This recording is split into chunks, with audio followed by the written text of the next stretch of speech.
नमस्कार, कसे आहात? मजेत ना? आज मला होती पुरणपोळ्याच्या स्वयंपाकाची ऑर्डर. तर त्याच्यासाठी पुरणपोळी, कटाची आमटी, बटाटा भाजी, कुरडे, पापडी, भजी असं द्यायचं होतं. दुसऱ्या दिवशी काही ऑर्डर असेल तर मी फ्रीजवर त्याची लिस्ट लावून ठेवते. अशा प्रकारे मॅग्नेटली लावून ठेवते जेणेकरून कुठली ऑर्डर स्किप होऊ नये. सकाळी लवकर उठले, डाळ भिजत घातली तासभर आणि डाळ शिजायला टाकली.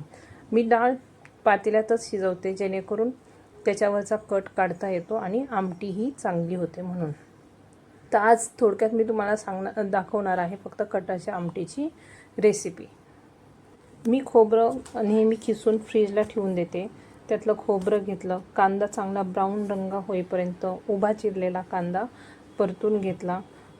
फोडणीसाठी लसूण, खोबरं, आलं, कोथिंबीर आणि कढीपत्ता. लसूण खोबरं ठेचून घेतलं. तसंच हे वाटण, त्यात लसणाच्या 10-12 पाकळ्या, पाव किलो कांदा, अर्धा पाव साधारण 2 वाट्या खोबऱ्याच्या घेतल्या, आलं, असं वाटणासाठी साहित्य घेतलं. सगळं साहित्य भाजून घेतलं आणि ते मिक्सरच्या भांड्यात घालून वाटण वाटून घेतलं. अशा प्रकारे आपलं वाटण तयार झालं. फोडणीसाठी मोठं पातेलं घेतलं. त्यात मोहरी, जिरं, ठेचलेला लसूण, खोबरं, कढीपत्ता, कोथिंबीर घातली, हिंग घातलं आणि छान परतवून घेतलं. त्यातला कच्चेपणा गेला की आपल्याला तेलात मसाले घालायचे जेणेकरून उन्हाळ्यात ॲसिडिटी होत नाही आणि रंगही छान येतो. मसाले घातला. हा घरचा काळा मसाला आहे. त्यात सगळे खडे मसाले असतात आणि ह्यांना खडे मसाले वरतून नको होते, खूप तिखट आमटी नको होती म्हणून मी वाटणात खडे मसाले घातले नाहीत. वाटलेलं वाटण घातलं आणि छान परतवून घ्यायचे.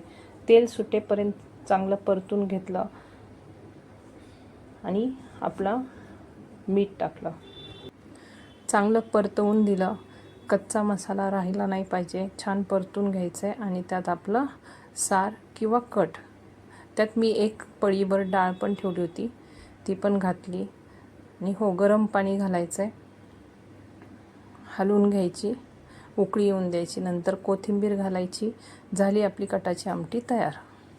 अशा प्रकारे सर्व ऑर्डर तयार केली आणि 12 वाजता मी नेऊन दिली. व्हिडिओ आवडले असल्यास लाईक, शेअर आणि सबस्क्राईब करा. चला भेटूया आपण अशाच नवीन नवीन रेसिपी घेऊन नेक्स्ट व्हिडिओमध्ये. तोपर्यंत बाय बाय, गुड डे.